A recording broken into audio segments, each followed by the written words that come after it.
agradeciendo a los organizadores, bueno, a Claudia, Juan Francisco, María, que han apoyado un poquito toda esta estancia, la invitación, la oportunidad un poco de compartir algunas de las cosas que hacemos con un auditorio tan prestigioso, con nuestros colegas extranjeros y bueno, con colegas de distintas disciplinas, que me parece realmente una oportunidad muy interesante, porque los problemas, como ya se ha tratado varias veces, los problemas de la realidad no son ni de la física, ni de la química, ni siquiera hasta a veces de la teología o de la filosofía, sino que requieren muchas veces estas miradas complementarias, ¿no?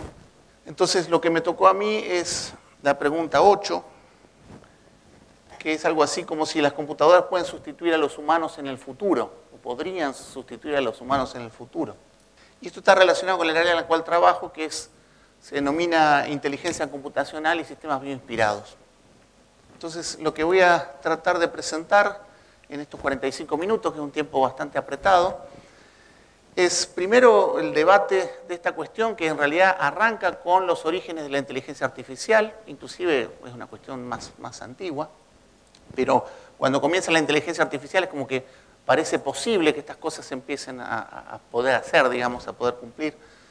Y básicamente lo que voy a mostrar es como algunos algoritmos que tratan de emular algunos aspectos de la inteligencia humana pueden realizar algunas tareas interesantes, y todo esto en el contexto de una serie de problemas que hemos intentado resolver a lo largo de por lo menos los últimos 15 años, en el grupo en el cual trabajo, ¿no? Entonces, básicamente, vamos a arrancar con una pequeña introducción de tipo motivacional, cuál es la motivación de todo esto. Realmente todo el tema del debate de la inteligencia artificial, la inteligencia natural, requeriría, yo creo que más de una conferencia, y yo no soy especialista en esa parte, así que lo que voy a hacer es mencionar lo que creo que son los hitos más interesantes de esta discusión, con algunas notas históricas de los personajes más importantes, algunas definiciones de qué se entiende por inteligencia artificial, lo que se entendía antes, qué se entiende ahora, y finalmente algunas cosas que ya son muchas derivadas de la ciencia y otras más de la ficción, ¿no? Y después vamos a tratar de ir a responder algunas preguntas quizás un poco más concretas. Más bien, en vez de lo que la computadora podría hacer, vamos a ver qué cosas puede hacer hoy en algunas tareas concretas, ¿no? Entonces vamos a ver si puede entender la voz, o sea, podría entender lo que yo estoy diciendo ahora, una computadora. Puede identificar las emociones, o sea, podría saber si yo estoy en este momento eufórico, triste, aburrido, etcétera, ¿no? A partir de cómo estoy hablando. O podría interpretar mis pensamientos de alguna manera. Y bueno, luego vamos a tratar de llevar esta discusión a otras tareas, digamos, relacionadas que hoy por hoy las computadoras de alguna manera han logrado algún avance, ¿no? Entonces, ¿qué es esto de la inteligencia artificial? Bueno, una de las primeras definiciones es de John McCarthy del 56, que dice que es la ciencia y la ingeniería de poder construir máquinas inteligentes. Una definición un poquito más moderna nos dice que la inteligencia artificial es el diseño y el estudio de agentes inteligentes, donde aquí se entienden agentes inteligentes como un sistema que puede percibir de alguna manera el ambiente y reaccionar de una manera óptima, como para mejorar su desempeño en ese ambiente, digamos, ¿no? Esa sería una definición un poco más moderna.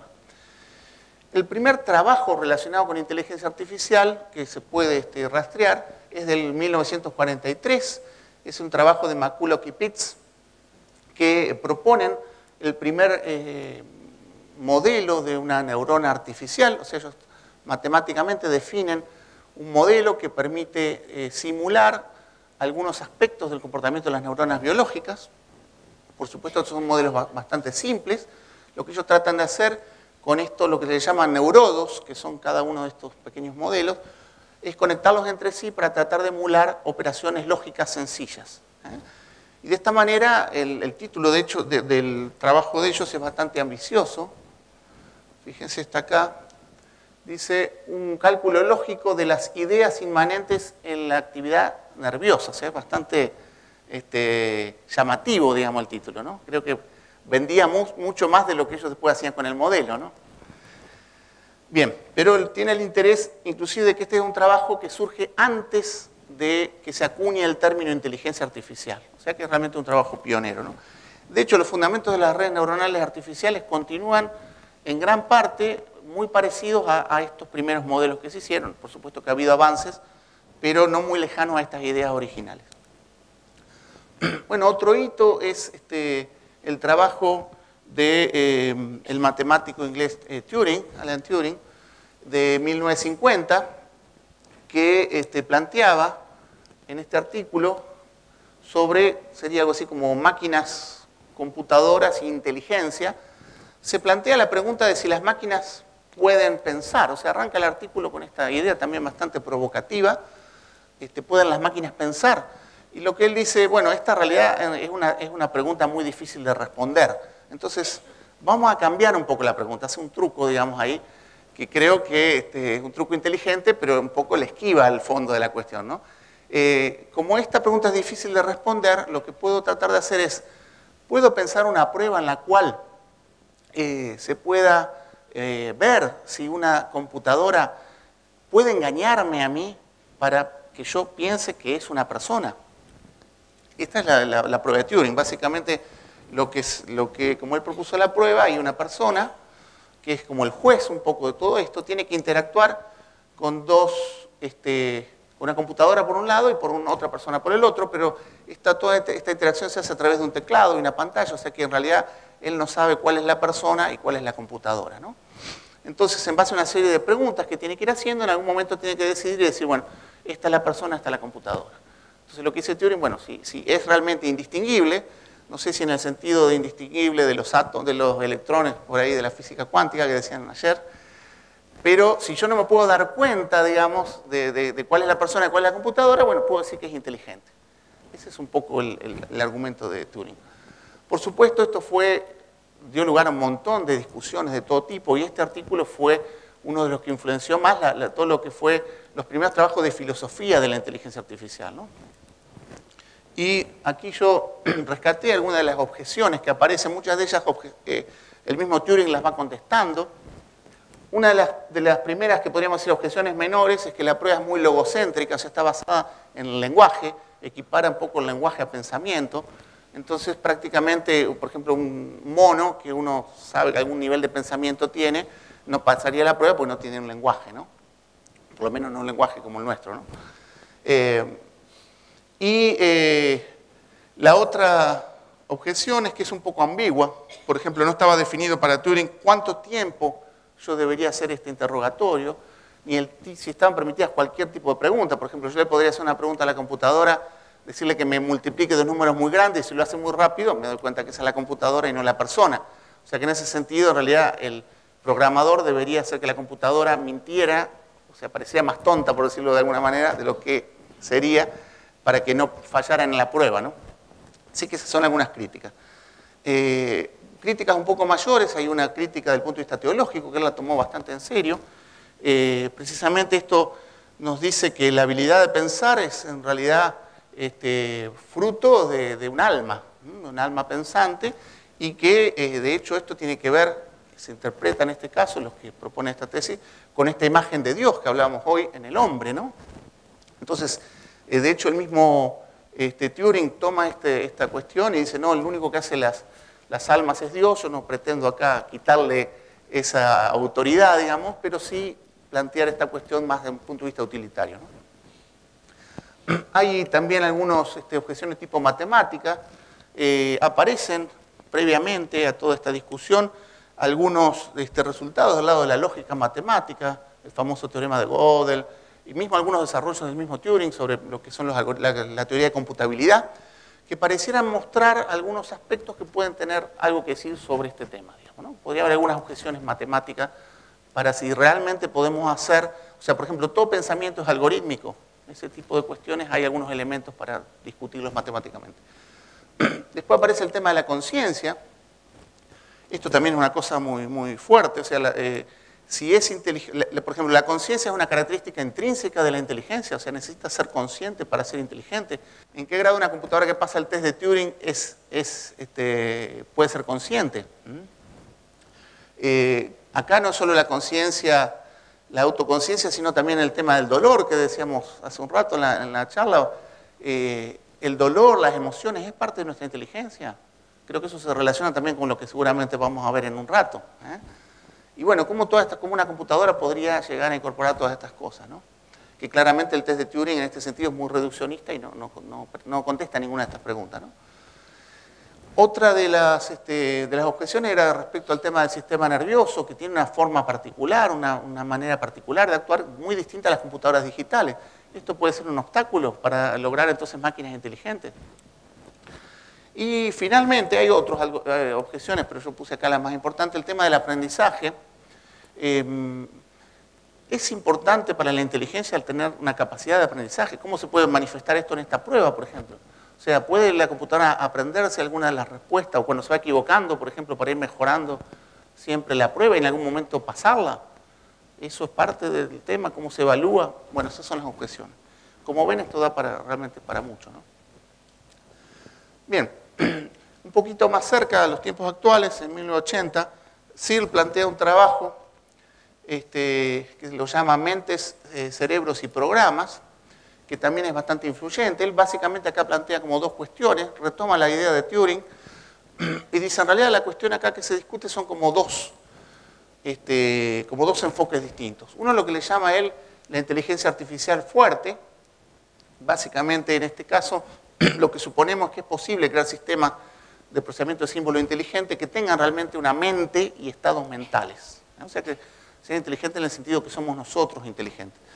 O la otra posición, simplemente podemos crear sistemas que se comporten inteligentemente.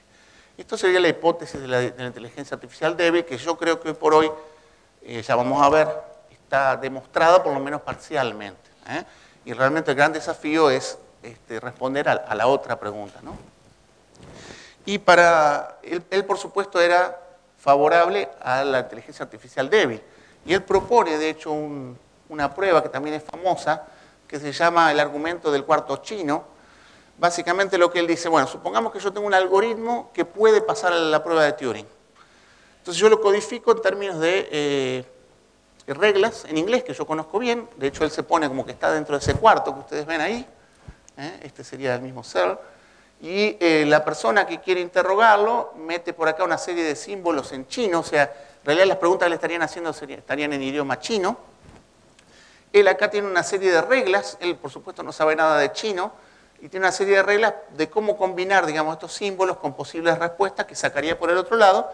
Y de esa manera él dice, bueno, yo podría estar ejecutando el algoritmo sin tener ninguna idea de qué es lo que realmente estoy haciendo, y del otro lado estaría pasando el test de Turing como si realmente fuera inteligente o entendiera chino. Ese es un poco el argumento. También esto, por supuesto, tuvo un montón de discusiones, pero me parece un punto interesante, ¿no? Bien, más recientemente, en el 89, Roger Penrose plantea, creo que uno de los quizás enfoques que ha tratado de contemplar más aspectos simultáneamente. Él plantea cosas desde la física cuántica, las ideas estas de Gödel, del mismo Turing, retoma un montón de discusiones, la discusión de Searle, retoma la idea esta otra vez del cuarto chino. O sea, realmente hace un esfuerzo, digamos, por meter muchas cosas, digamos, de toda la discusión que se había dado. Y él termina inclinándose por la hipótesis débil otra vez, como que realmente somos mucho más, dice él, que cables e interruptores. Como que esto, ¿cómo llega a esta conclusión? Y básicamente, desde cierta admiración por el misterio, dice él, y la belleza de ser lo que somos, digamos, ¿no? O sea que ahí volvemos al tema de la belleza que ha salido también previamente, ¿no? Y yo creo que la verdad que me gusta un poquito este enfoque, ¿no? Por supuesto, el argumento de él es bastante más complejo, termina en esto, pero en realidad tiene toda una serie de argumentos más fuertes. Bueno, ya en forma más cercana, a medida que han avanzado las computadoras, la capacidad de cálculo y la capacidad de hacer cosas ha ido aumentando. En el 2005 se crea un proyecto que intenta reconstruir pieza por pieza, inclusive a nivel molecular, el funcionamiento de cada neurona. En este momento ellos están emulando el comportamiento de pequeños circuitos neuronales, también, por ejemplo, a nivel de la rata, emular el funcionamiento de algunos circuitos neuronales, y esperan en unos 10 años poder emular un cerebro completo. El poder emular el comportamiento de una neurona con los modelos que ellos usan requiere más o menos el poder de cálculo de una laptop. Así que imagínense el cerebro humano con todas las neuronas que tenemos, es realmente un desafío muy grande, ¿no? Bien. Y bueno, en este año ocurrió un hecho bastante importante, interesante en toda esta historia.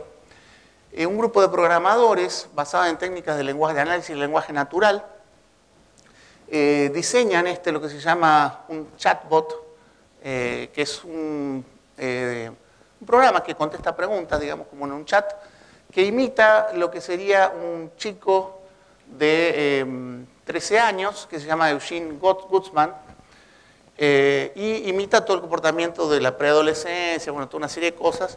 Y lo bueno de todo esto es que en realidad ellos lo hicieron antes, creo que empezaron en 2010, 2011, lo fueron mejorando, y este año lograron que ganara el test de Turing. O sea, este año logró engañar al 30% de los humanos que hicieron de jueces en esta prueba, digamos, ¿no? Que era lo que el cota inferior que había puesto Turing para pasar el test. O sea que esto es interesante, ¿no? Estamos pensando, de hecho estamos ahora en octubre de 2014, el artículo de Turing fue octubre de 1950, estamos 64 años después de que él propuso todo esto, más o menos esto se pudo pasar la prueba, ¿no? O sea que es como un hito interesante. Esto fue recogido por distintos medios, la revista Time también, recién le mostraba un periódico local.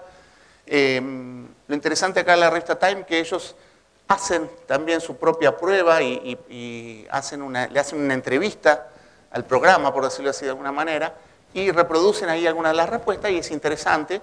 Creo que se puede también meter uno y hacer una interacción también con este programa, ¿no?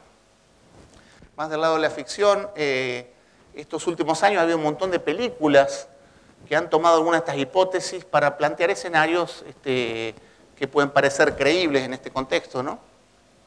En esta precisamente se logra pasar todas las conexiones neuronales, digamos, de una persona a una máquina que se vuelve consciente, y hay una cuestión ahí que se la quiere usar como arma, etcétera, ¿no? Y ya este año también hay una película con Johnny Depp, bastante taquillera, con bastante, digamos, presupuesto detrás, que toma una idea similar. Por supuesto, están promoviendo la idea de que es posible esta hipótesis de la inteligencia artificial fuerte. Entonces también acá hay unos activistas en contra de la inteligencia artificial, digamos, que envenenan al científico para que no logre hacer la computadora pensante, pero él tiene tiempo suficiente mientras está muriendo de pasar sus conexiones neuronales a la computadora y luego se mete en la red y bueno. Esto para que veamos el tipo de cosas que pueden estar pensando la gente de ciencia ficción, ¿no? Bueno, vamos a cambiar ahora un poquito el punto de vista. Esto es como un breve panorama de esta discusión. Vamos a ir hacia lo que son los sistemas que se llaman bioinspirados o de procesamiento inteligente de señales. Y vamos a cambiar un poquito, vamos a usar un poco el mismo truco que usó Turing, de cambiar un poquito la pregunta. Pues si lo hizo Turing, lo puedo hacer yo también, ¿no? Vamos a hacer una pregunta un poco más fácil. En vez de qué es lo que podrían hacer la computadora, vamos a ver qué cosas hacen. Y en particular en este contexto que es más reducido, que es el de la inteligencia computacional y los sistemas bioinspirados. Acá hay que decir que la inteligencia computacional es una parte de la inteligencia artificial, que precisamente utiliza técnicas que están inspiradas en la manera en que el cerebro funciona. Por ejemplo, todos los desarrollos de redes neuronales vienen más del lado de la inteligencia computacional que de la inteligencia artificial. Por el lado de la inteligencia artificial hay desarrollos que vienen también de la lógica y de otro tipo de técnicas, de lo que se llama aprendizaje de máquinas. Bien. Entonces, ¿qué pasa en los métodos clásicos para resolver problemas con señales? Acá podemos pensar que un organismo vivo está rodeado por un montón de señales del ambiente y que tiene que reaccionar precisamente ante estas señales de una forma particular. Pero los métodos clásicos realmente plantean una serie de hipótesis que suelen ser bastante poco realistas. Por ejemplo, hablan de linealidad, estacionariedad, estadística de segundo orden. Los matemáticos, la gente que está por ahí cerca, o la física me va a entender, hablan de cosas como ortogonalidad, bajas dimensiones, espacios de bajas dimensiones. Y la verdad que cuando uno va al mundo real, nada que ver, digamos. O sea, el mundo real es cosas con alta variabilidad entre sujetos, mecanismos no lineales por todos lados, diversidad en el tipo de interacciones o interferencias que hay con las señales, el tipo de ruido, comportamientos temporales caóticos, las clases, por ejemplo, de tipos de estímulos tan solapadas, digamos, son difíciles de discernir, de separar. Hay estadística de alto orden, informaciones redundantes. Esto está proyectado en un espacio de muchas dimensiones. O sea que vamos un poco, lo clásico iba un poco en contra, ¿no?, de todo esto. No quiero decir que las técnicas clásicas no puedan servir para un montón de cosas, pero cuando vamos a cosas de la realidad, tienen un límite de aplicabilidad. Entonces, bueno, ¿cómo hacemos?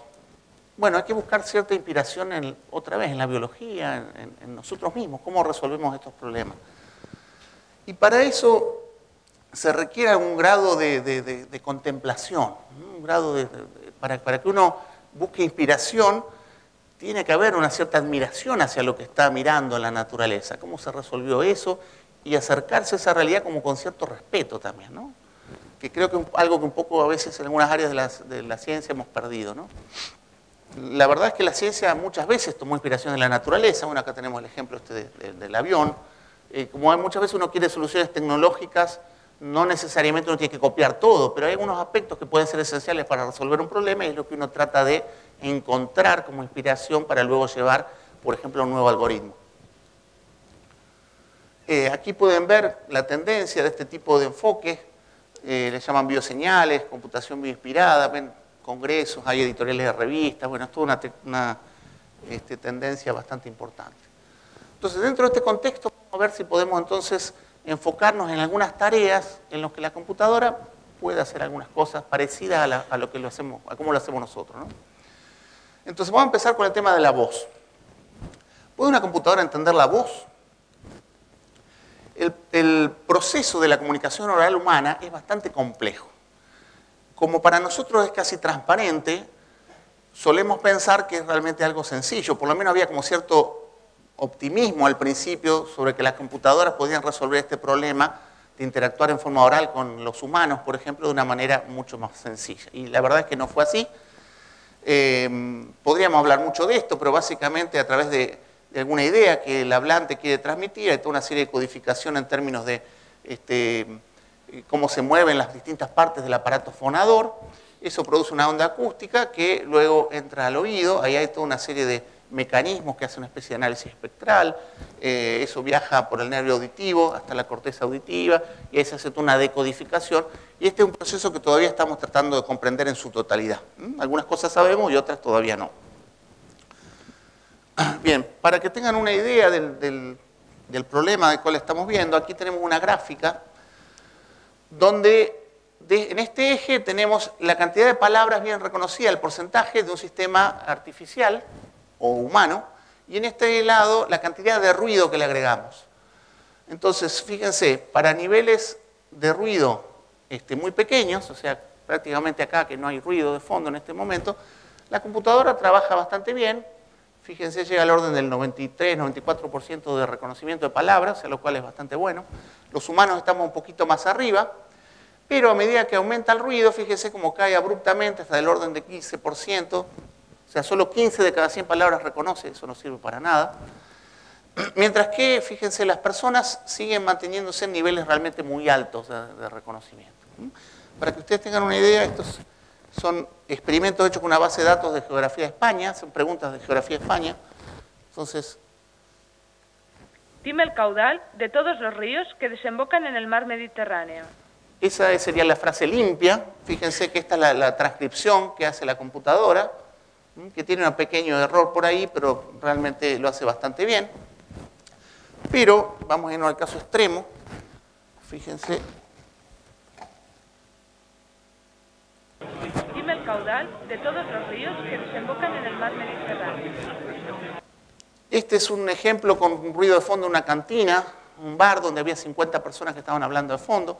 Para eso el grupo de investigación tuvo que andar por distintos bares, hicimos toda una investigación bastante profunda, digamos. Ustedes pueden ver que ustedes pueden entender igual lo que se dice. La computadora, esto es terrible, digamos, como que anula prácticamente todo lo que podía haber aprendido antes, ¿no? Y con otro tipo de ruidos. Dime el caudal de todos los ríos que desembocan en el mar Mediterráneo. ustedes de todas maneras siguen pudiendo distinguir lo que hay detrás. Está bien que ya saben también lo que hay, ¿no? Eso tiene algún papel. Pero la verdad es que nuestra capacidad es muy superior a las máquinas y queremos ver entonces qué es lo que hace este salto acá en el desempeño, ¿no? Bueno, si vamos a ver un poquito cómo es que hace nuestro cerebro para tratar de entender los sonidos, resulta que hay unas cosas que se llaman pistas acústicas, que básicamente aparecen en lo que serían las representaciones espectrotemporales del habla. Básicamente uno analiza la cantidad de energía que hay en las distintas frecuencias de los distintos sonidos en el tiempo, para decirlo rápidamente, digamos. Y bueno, hay como marcas o patrones que el cerebro está detectando para discriminar los diferentes fonemas. Ahora bien, ¿qué pasa con el ruido? El ruido, como el que escuchamos recién, enmascara estas pistas acústicas, es como que las oculta, digamos, ¿no? Sin embargo, el cerebro tiene la capacidad de todas maneras de detectarlas, ¿no? Y las máquinas ya ahí se pierden. Acá tenemos un esquema muy simplificado de lo que sería el sistema auditivo, ¿no? Acá tenemos una señal que entra y todo un procesamiento a nivel del oído, no voy a entrar en muchos detalles, pero la principal parte está en el oído interno, que hace como una especie de análisis de frecuencia de lo que se está diciendo. Eso se codifica en las fibras del nervio auditivo, que son del orden de unas 30.000 fibras diferentes, y a través de un montón de ganglios, etcétera, llega hasta lo que es la corteza auditiva primaria. Y en la corteza auditiva primaria hay una serie de detectores de características muy específicos. De hecho, lo que se ha visto, la corteza auditiva tiene del orden de unos 100 millones de neuronas, o sea, pasamos de 30.000 fibras a 100 millones de neuronas, o sea, es como una especie de proyección en un espacio de muchas dimensiones, para pensarlo matemáticamente. Pero lo que se vio es que muy poquitas de estas neuronas se activan para un sonido particular. O sea, de los 100 millones, por ahí se activan 1000, que es muy poquito en porcentaje del total. Esto es una característica muy interesante, que se da en los sistemas sensoriales de los mamíferos y de muchos otros animales, ¿no? Y de los hombres también. Resulta ser que es posible saber cuál es el tipo de sonido al que responde cada neurona. Para esto hay experimentos también. Estos son precisamente el tipo de patrones espectrotemporales, a los cuales si le presentamos un sonido con estas características se activa una neurona particular más que otras, más que las vecinas, por ejemplo. También hay cuestiones de tonotopía y otra serie de cosas, ¿no? Entonces, estos patrones se llaman campos receptivos espectrotemporales. Y son como las características, estas pequeñas pistas acústicas que teníamos que encontrar para poder reconocer los sonidos. Bueno, entonces, ¿cómo podemos hacer para utilizar estas características del sistema auditivo para armar un algoritmo que pueda mejorar el nivel de reconocimiento en ruido? Bueno, para esto usamos esta idea que realmente la cantidad de elementos que se activan del total de las neuronas son muy pocas.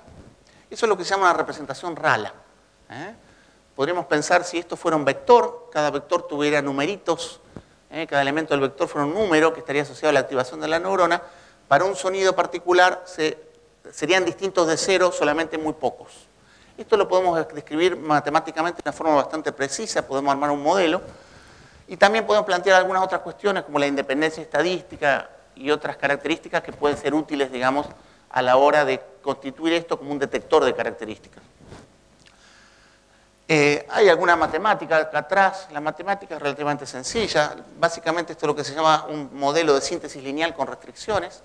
Hay que resolver una serie de problemas de optimización para encontrar cuáles son los elementos de lo que se llama un diccionario, que estaría haciendo las veces de la corteza auditiva primaria, de todas las características que están ahí. Esto se entrena con grandes cantidades de audio, horas y horas de habla, por ejemplo, y automáticamente con estas características el modelo va encontrando esas representaciones espectrotemporales. Y bueno, lo que hemos propuesto es un nuevo tipo de representación que tiene en cuenta todo esto, que se llama auditiva cortical aproximada, sería la traducción en castellano.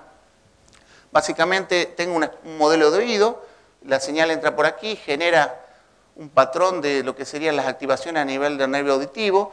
Después estos son los campos receptivos espectrotemporales, que yo lo estimo de datos de audio, digamos, y construyo una especie de modelo de la corteza auditiva primaria que básicamente toma algunas de estos, muy poquitos de todos los que tengo, para armar cualquiera de las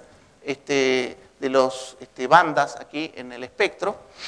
Y a partir de estas representaciones lo que yo luego pongo en algún sistema que me permita clasificar, por ejemplo, una red neuronal, el tipo de patrones que aparecen en esos coeficientes, que estarían emulando la actividad de las neuronas de la corteza auditiva primaria.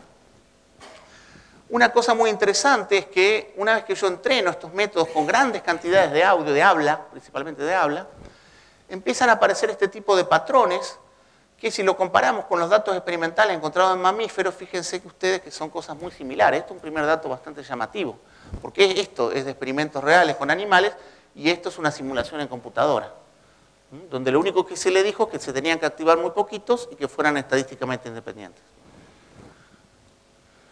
Bien, para ver cómo funciona esto en una aplicación concreta, lo que hicimos es tomar una base de datos de habla en inglés, que es muy conocida, que se llama Timid, que tienen, básicamente tomamos 5 fonemas de esta base de datos, y lo que hicimos es probar nuestro algoritmo para generar los patrones, digamos, la representación, y otros algoritmos clásicos del estado del arte. Entonces, por ejemplo, lo que tienen acá en verde es la misma representación que usaba el sistema anterior. Fíjense cómo cae abruptamente cuando aumenta el ruido, esto es con ruido blanco. Y fíjense, la técnica que proponemos aquí es esta en rojo. Fíjense que realmente logra una ganancia importante en la robustez al ruido, que era lo que queríamos lograr. O sea que fuimos desde la biología, encontramos algunas cosas interesantes, las metimos en el algoritmo y mostramos que podíamos resolver mejor el problema. Hasta aquí esta técnica. Hay otras aproximaciones también bien inspiradas que estamos trabajando ahora. Esto es lo que se llaman redes neuronales pulsantes o pulsadas. La idea es que las neuronas en el cerebro en realidad se comunican a través de trenes de pulsos o espigas, y las neuronas artificiales tradicionales no incorporaban esto. Entonces, se cree que hay algunas características que hacen que, por ejemplo, la robustez otra vez tenga que ver con esta forma de codificación. Entonces estamos trabajando ahora en integrar esto a lo que ya hemos hecho con el enfoque cortical. Vamos a pasar a otro problema. ¿Pueden las computadoras identificar nuestras emociones a partir del habla? Por ejemplo, podría ser también el video. Básicamente la idea es que tener un sistema automático que yo hable o haga algunas expresiones, me vaya filmando con la cámara web y me diga si está triste, si estoy contento. La idea es mejorar la interfase hombre-máquina de tal manera que parezca más parecido a la manera en la que nos comportamos. Por ejemplo, si estamos haciendo algún sistema de e-learning, si el alumno está aburrido, poder detectarlo por ahí para cambiar el tipo de dinámica de la clase o contar un chiste o hacer alguna cosa así, ¿no? Bueno, realmente el tema de las emociones y de todo lo que es la comunicación no verbal, lo que es no verbal de la comunicación es una parte muy importante. O recién hablamos de los fonemas, pero en realidad la comunicación no se da solo a través de los fonemas. El tema de las emociones tiene mucho que ver también en cómo interpretamos el mensaje que nos dice la otra persona. Entonces, en este caso, lo que propusimos es un enfoque jerárquico que se llama, sabemos que en el cerebro también hay como distintas jerarquías. Por ejemplo, algunas emociones son más parecidas a otras. Entonces es posible, por ejemplo, primero tratar de agrupar las emociones, las que son más similares, y luego una vez que la tengo dentro de ese grupo clasificada, entonces ahí trato de distinguir mejor. Entonces para eso trabajamos con una base de datos en alemán, en idioma alemán, que tiene unas 500 oraciones de 7 emociones básicas, tristeza, alegría, aburrimiento y una neutra. Les traje acá algunos ejemplos para que escuchen de qué se trata. Esto sería una feliz. Der Lappen liegt auf dem Eisschrank. Yo no sé alemán, pero parece feliz. Esta sería enojado. Der Lappen liegt auf dem Eisschrank. Y esta sería la neutral. Der Lappen liegt auf dem Eisschrank. Por supuesto, esto varía con la cultura también. O sea, hay algunas culturas que son más expresivas con las emociones que otras. Esto es así, pero básicamente las emociones son las mismas en todas. Entonces lo primero que hicimos fue utilizar algunas ideas precisamente de la corteza auditiva primaria, de la tonotopía, de que hay formas de agrupar las cosas que son similares. Esto es lo que se llama un mapa autoorganizativo, que precisamente nos da un primer panorama de cuáles eran las emociones más parecidas entre sí a partir de sus espectros acústicos. Bueno, luego metimos todas estas características y armamos lo que se llama un clasificador jerárquico que incorpora esta información acerca de la similitud junto con otra información importante. Y probamos en este paper que el método propuesto mejoraba bastante lo que serían los métodos tradicionales. Este sería el 71% de acierto por oración, o sea que el 71% de las veces le pega a cuál es la emoción en este problema de 7 emociones, ¿no? Solo a partir del habla, ¿no?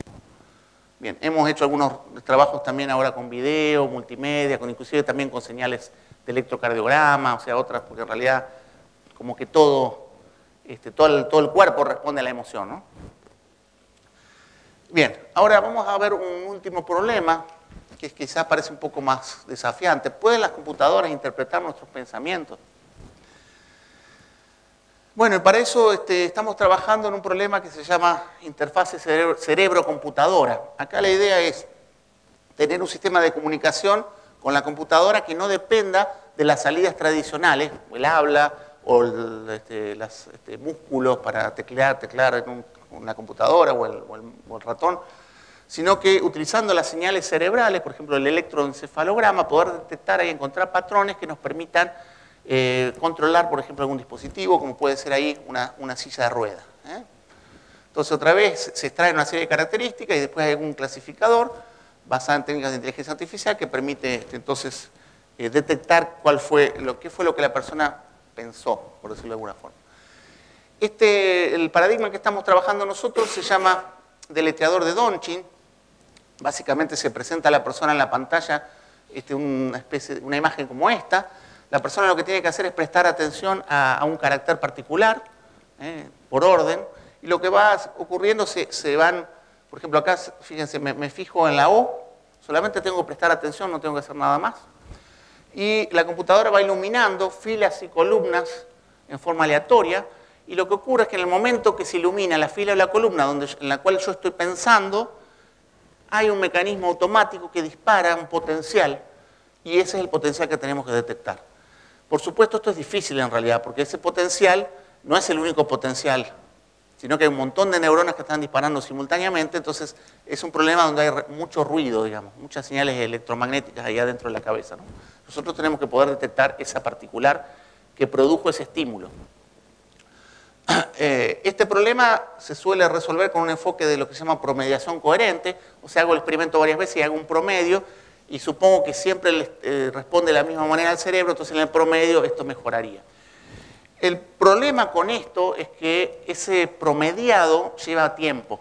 Y si yo estoy manejando una silla de ruedas y estoy cerca de una escalera, quiero doblarlo suficientemente rápido para no caerme, digamos, ¿no? Entonces, esto funciona muy bien cuando voy haciendo el promedio, pero quisiera que funcione muy bien solo con un registro con mucho ruido. Ese es el desafío técnico hoy por hoy, ¿no? Bien, para eso estamos trabajando ahora con una técnica que se llama aprendizaje profundo. Esta es una técnica que fue desarrollada por Hinton, que es alguien que trabaja en redes neuronales desde hace bastante tiempo. Fue el creador del algoritmo de retropropagación, que es bastante conocido en el área. Y básicamente lo que se fijó él es que las neuronas biológicas, los circuitos neuronales biológicos tenían muchas capas. Y las neuronas artificiales no tenían más de 2 o 3 capas. Esto es por problemas de convergencia de los algoritmos de aprendizaje.